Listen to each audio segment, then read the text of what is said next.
Hi, this is Andy Brown. If you're watching this, this is the first of the weekly videos for our Humanities Part 2 class, Humanities since the Renaissance. So the plan is, as I already discussed in the last video, but just quickly, you're going to have a video like this, as well as a list of links that I've selected for you, although you're also free to go look for your own links as well.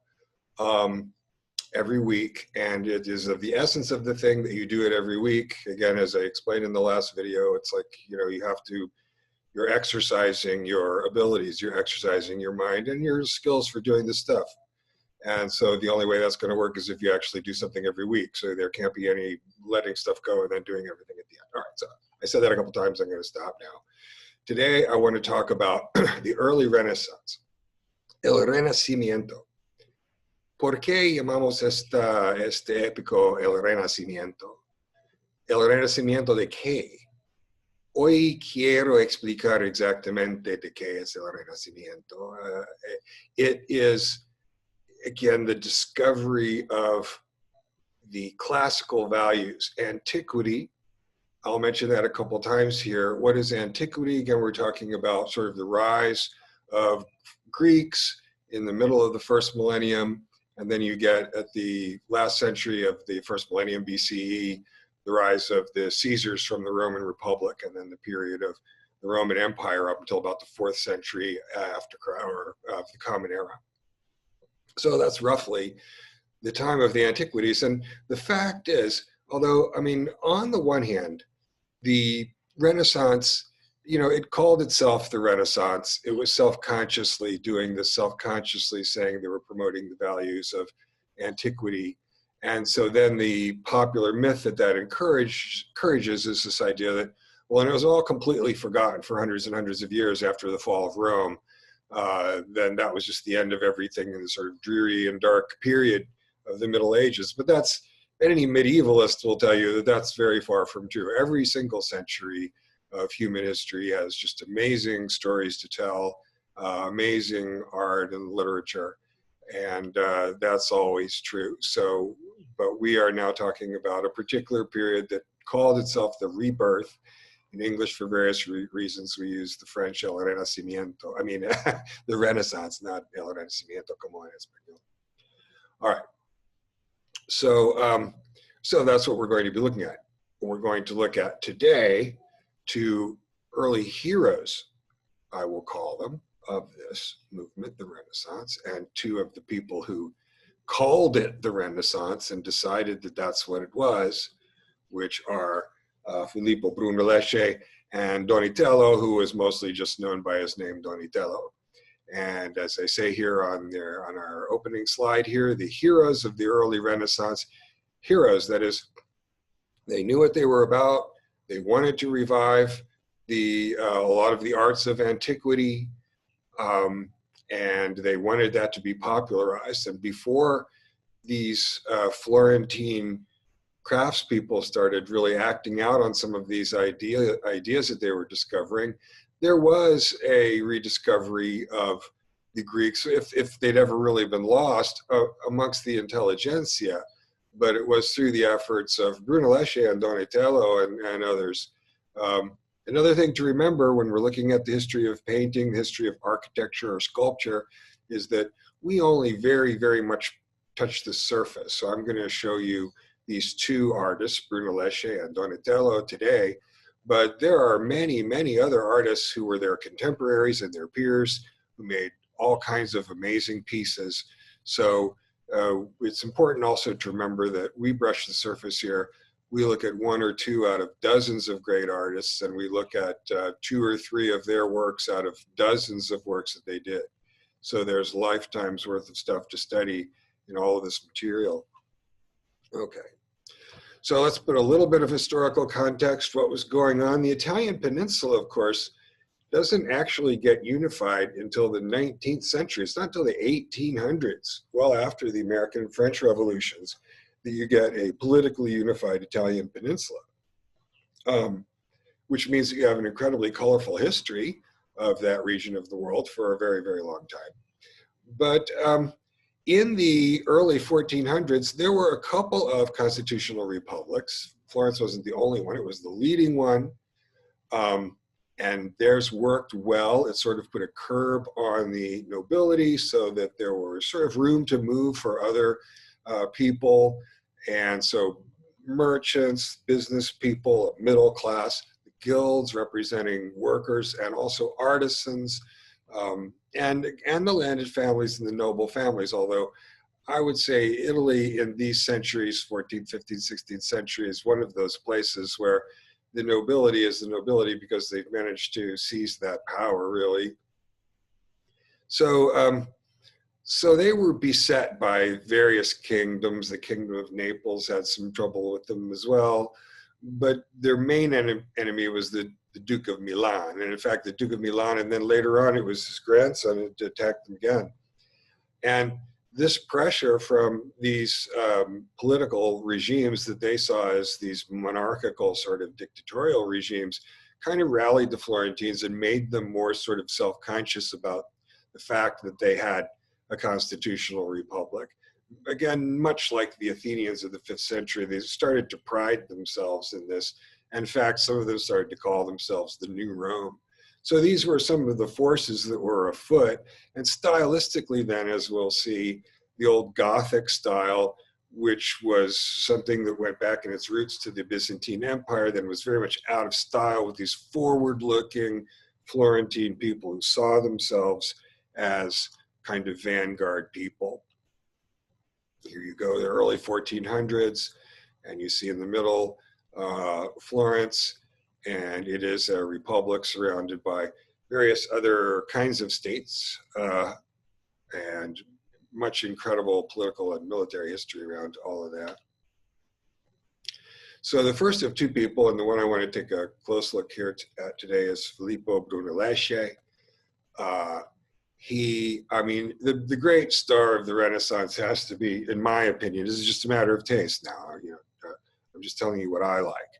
But Leonardo is so brilliant and inventive, and he's into everything. That's what we mean by Renaissance man, the man for all seasons, the person who can do everything. And Brunelleschi is his forerunner, and I really like Brunelleschi. I think he's my favorite one after Leonardo. He's not a turtle, though. Donatello's a turtle, though. Anyway, Brunelleschi came from a middle-class family. His father and the men in the family were civil servants. It was expected he would go to the law school, but he early on showed artistic ability, and so he was apprenticed.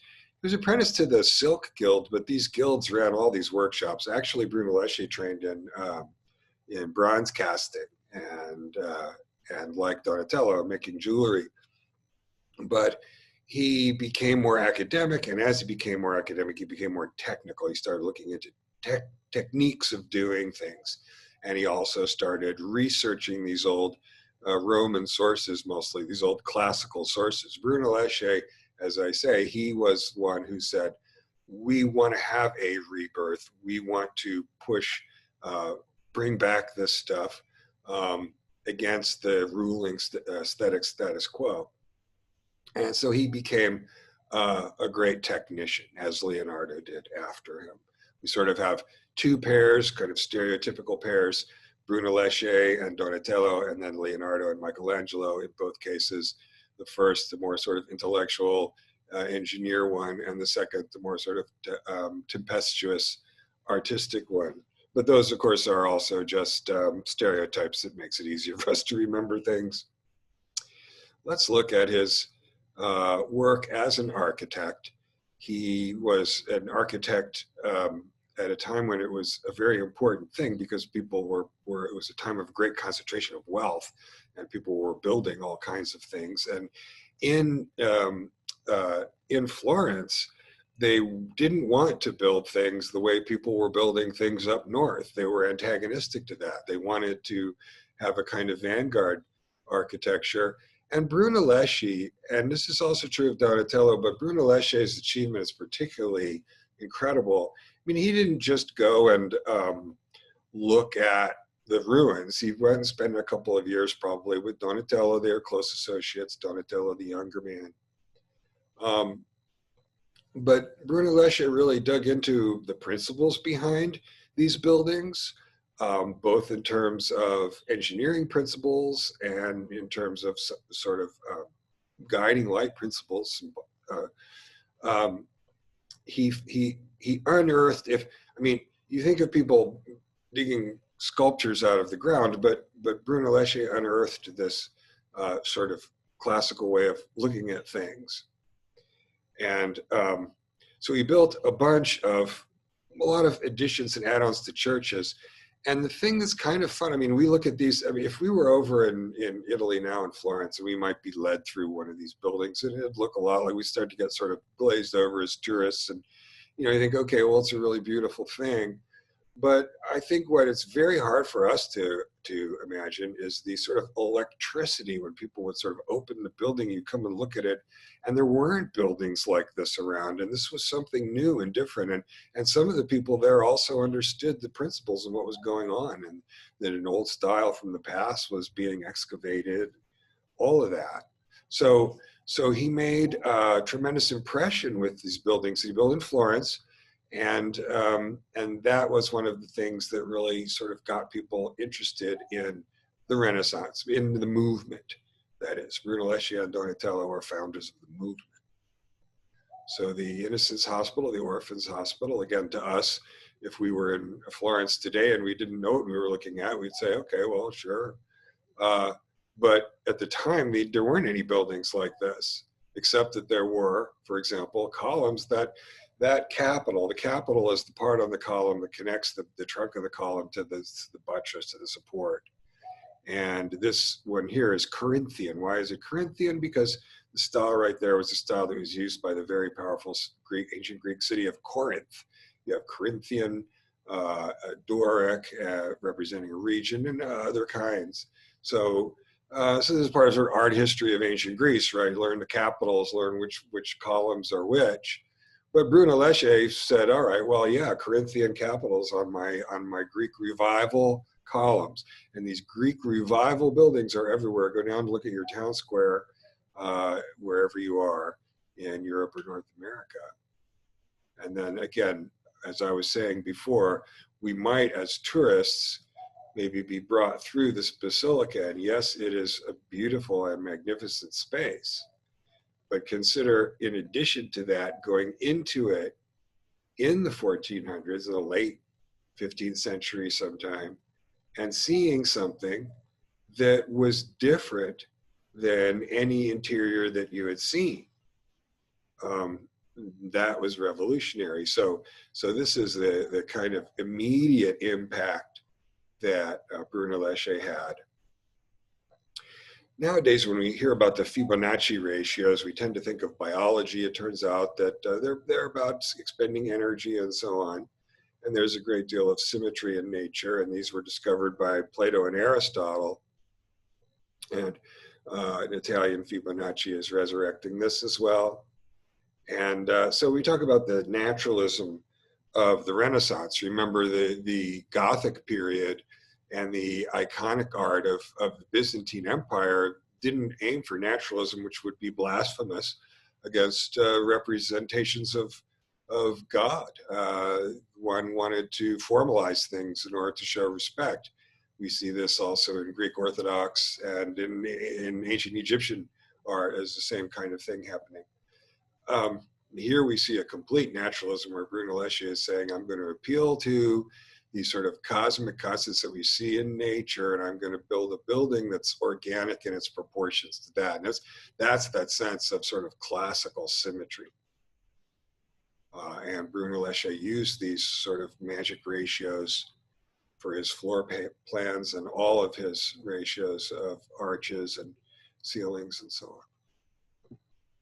He meticulously stuck to a Platonic ideal, right? You're talking about perfect proportions and perfect geometrical shapes. So the dome of Florence Cathedral was such a big success in its time that you almost miss some of the architectural work that Brunelleschi did, all those other things that I just showed you, which are many, many more examples. But the architect back in the 14th century had passed away before they finished it, 100 years before this time. And they had a really big place for the dome. And a lot of these engineering arts, again, had been lost. Brunelleschi knew that there were domes like that. He might have known, for example, about the ruins of the Pantheon building in ancient Rome. And so he knew that in antiquity, people had known how to do it. Something about the Middle Ages, by the way, this is important both in art history and philosophy, we have sort of a sense, whether it's right or wrong, of history kind of moving upward and things are kind of evolving and maybe getting better or something.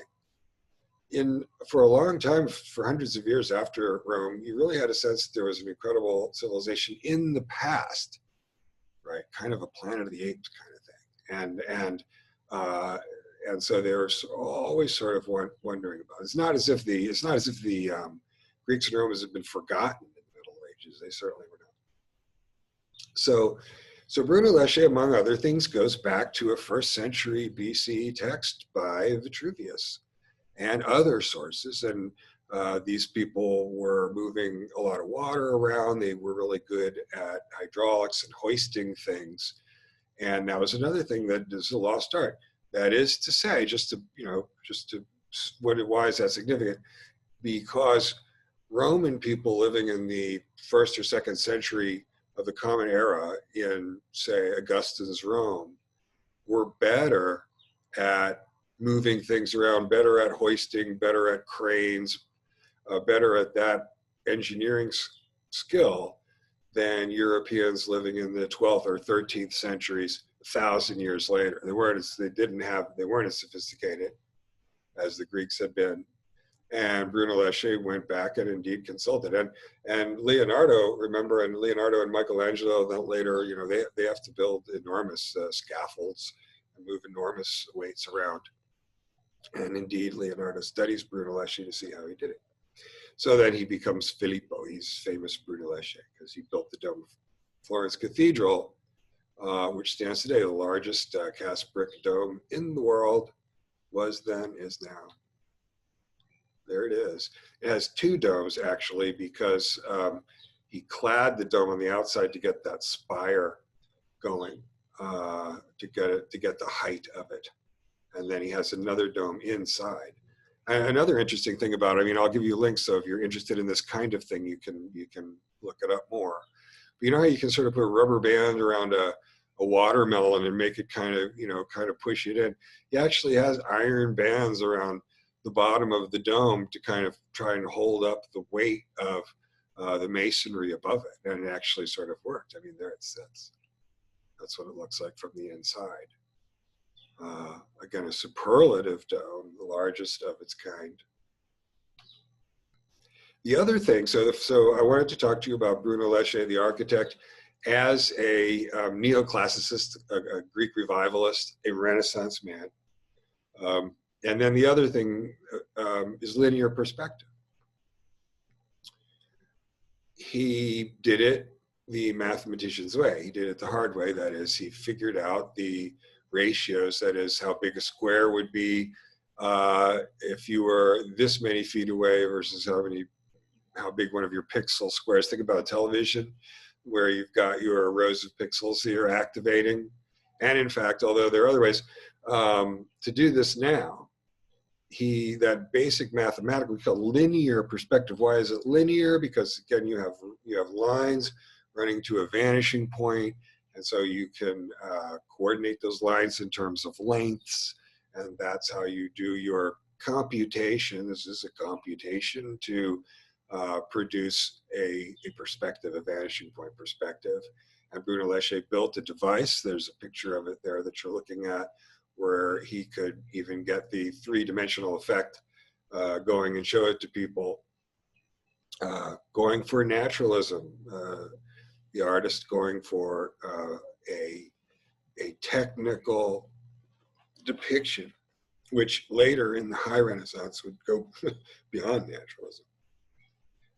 But in any event, and then the last thing I'll say about that is when we will go on looking at the history of painting for the next few centuries, and one of the things you'll see that is that starting with this sort of vanishing point linear perspective, you then get chiaroscuro and various other techniques to add to perspective. This whole issue of perspective and depth of lighting and shadow is really a crucial technical issue in the development of European painting. I like this painting. It's by Perugino. Again, to remind you, there are many, many of these 15th century Florentine artists. The delivery of the keys, I guess the keys to the building, I don't know. But here's one of, again, very many paintings you can find where you've got that vanishing point. You see the perspective is really pretty simple. You've got a vanishing point. The two figures in the door of the large building are on it. There are, as I say, hundreds of paintings like this. And then slowly that technique got more and more refined. So Perugino is showing Brunelleschi's vanishing point technique here. And this is also a nice painting because Perugino also has a couple of Brunelleschi's neoclassical buildings in the painting. So that's another thing that he's showing. So he's really, this painting is a great tribute to Filippo Brunelleschi. The other one, I won't spend as much time on him. We have a few more slides here and then we'll be done for today. But Donatello, who goes by one name, as I say, he traveled with Brunelleschi, he worked with Brunelleschi, they were very close. But Donatello, the sculptor, Donatello really more than a very hands-on sort of person, and more so, I mean, than Brunelleschi in some ways, or at least not quite as cerebral as Brunelleschi. With Donatello, literally, you know, of course, everybody knew that the Italian countryside was full of all these artifacts. People had them in their houses. They were all over the place, always had been. Imagine what it must have been like back then, 700 years ago, 500 years ago, in terms of the artifacts. And so Donatello went and started digging them up. And he was digging up, among other things, freestanding sculptures, equestrian sculptures, and people hadn't built any sculptures. No artists had carved freestanding sculptures literally since antiquity, literally since the fall of Rome. And Donatello said, "Well, okay, I'm going to make sculptures like this. I'm going to make ones like this." But then he had to figure out how they did it, and he did figure out how they did it. Again, Brunelleschi and Donatello, very scholarly, very inquisitive, really almost like scientists at times in their approach to excavating this information and seeing what they could do with it. And the other thing we'll notice about Donatello, because now I'm going to show you a couple of the sculptures, we talk about Renaissance humanism. There's a lot to say about that. But one thing is greater expression of emotions coupled with greater realism and naturalism about the human figure. The human figure, which had been considered, again, kind of not really a very safe subject, and in a lot of medieval art, you see the human figures, both the adults and the children, fairly elongated and odd. And so here we have people working, people like Michelangelo and Leonardo in the Renaissance will work, well, they dissect bodies. I mean, they do everything they can to try to have a realistic portrayal of the human body. Donatello did the Gatta Melata. Now, the first freestanding equestrian statue since antiquity. Notice the front left hoof there is on a cannonball, so sort of making it look like it's lifting its foot. It's an extremely heavy object, and it's bronze casting. So there was an ancient technique, it's called the vanishing wax technique, that was used, and let me go back accidentally. And Donatello figured it out. He went back and read the ancient sources and figured out, well, what is that? It's a way of seaming together or casting together the different parts, the different bronze parts that have been made in molds for molten bronze. Again, an art of the ancient world that Donatello very much sort of revived. St. John the Evangelist. That one on the left was on the front of the cathedral for about 180 years and is in a museum now. St. George on the other side, and you see, again, when we talk about naturalism, the young St. George is physical. His body projects energy and youth. And one of the most famous pieces by Donatello is the David of the 1440s. David, there were a number of these. We will go and look, of course, at Michelangelo's David next time. But Donatello's bronze David, it's a bronze cast statue from the 1440s, the first known freestanding human sculpture since antiquity, since the fall of Rome, almost 1,000 years before, 800 or 1,000 years since anyone had made one like this. And naturalism, also eroticism. And in this way, Donatello then you see being quite radical. If you think that the statue looks radical, it is.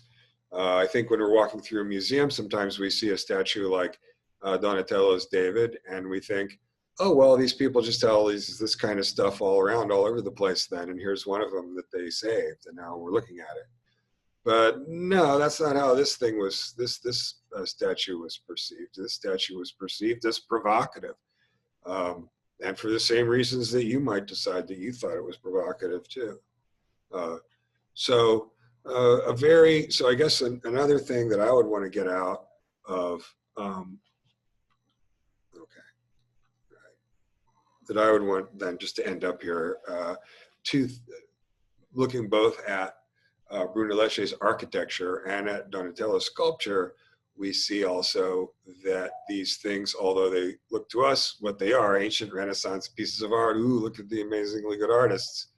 But at the time, their reception was much more dynamic and controversial than that. These were definitely statements of great stylistic change and innovation. Not everyone accepted that by any means.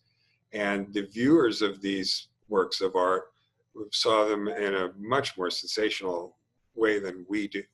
So that would be what I would think would be another good takeaway. That the Renaissance is funny because it's such a revolutionary period, and yet in its grandeur, it appears to be so sort of establishmentarian, like this is the great art of the fancy kings and queens. But it's not that. There's a lot more going on. So we'll look at that a little bit more. We'll look at that next time when we look at Leonardo and Michelangelo. And I might do a topic on Renaissance humanism. I haven't decided yet, but if we do anything more, then we'll do that. All righty then. So I'm going to post a bunch of links on Moodle. You don't have to look at them all. You look at ones that look interesting to you. I encourage you to do your own research if you have your own interests based on the topic that we covered today. And I'm going to need on Monday, next Monday, a page or two from you describing your research and what you got out of it. And that's going to happen every week until the end of the semester. All right, so make sure to check those links, and I shall see you soon.